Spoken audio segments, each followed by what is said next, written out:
Hebreo 2. Ary amin'izany dia tokony ho tandremantsika mafimafy kokoa izay efa rehintsika, fa andao hindaosina hiala aminy isika.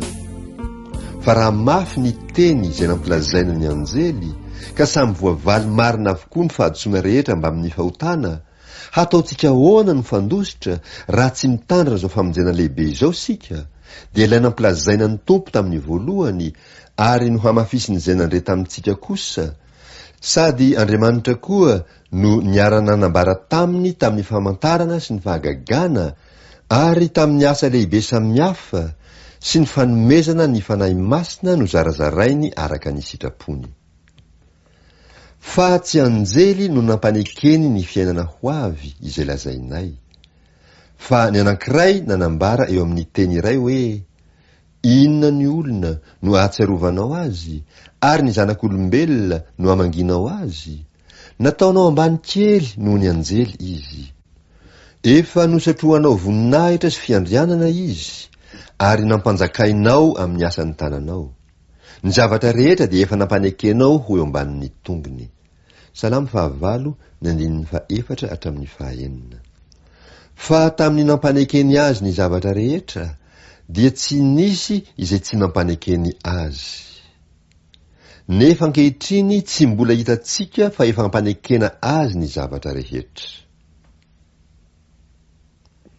Kristy natao ambany kely noho ny anjely, noho ny fitondrany ny fahafatesana. Hebreo 2:7-9. Fa ilay natao ambany kely noho ny anjely no hitantsika dia Jesosy, ary noho ny fitondrany ny fahafatesana dia voasatroka voninahitra mandaza izy mba hanandrana fahafatesana hamonjy ny olona rehetra noho ny fahasoavan'Andriamanitra.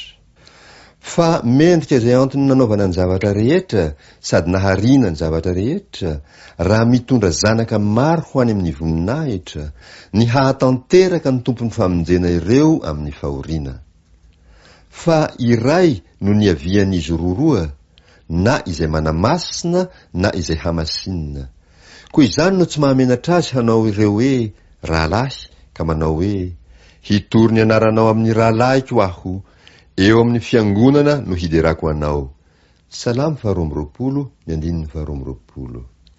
Ary koa izaho hatoky azy, ary indray koa indreto izaho sy ireo zaza nomen'Andriamanitra ahy. Isaia 5:17-20.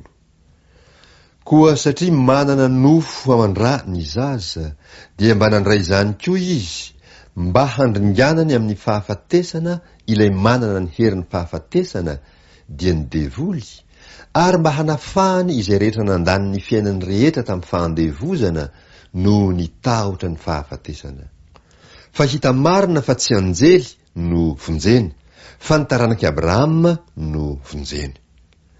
Koa amin'izany dia mendrika mba hatao tahaka ny rahalahiny amin'ny zavatra rehetra izy, mba ho mpisorona be mamindra fosy mahatoky ny amin'Andriamanitra, mba hanaova ny fanavotana noho ny eloky ny olona. Fa satria nalaim-panahy ny tenany tamin'ny fahoriana nentiny, dia mahavonjy izay alaim-panahy koa izy.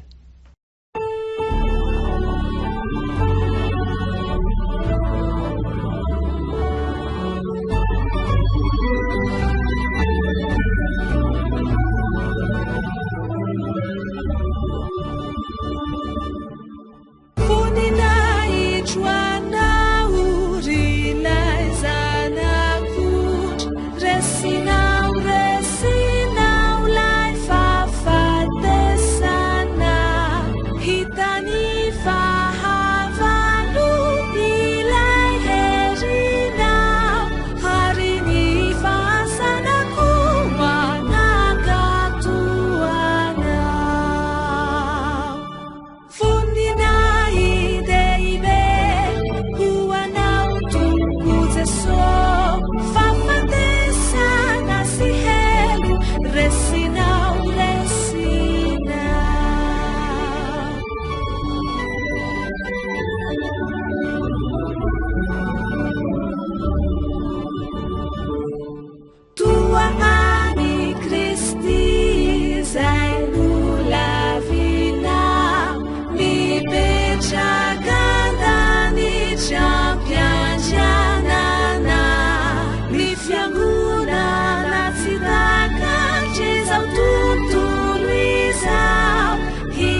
fafatesana sy helo resinao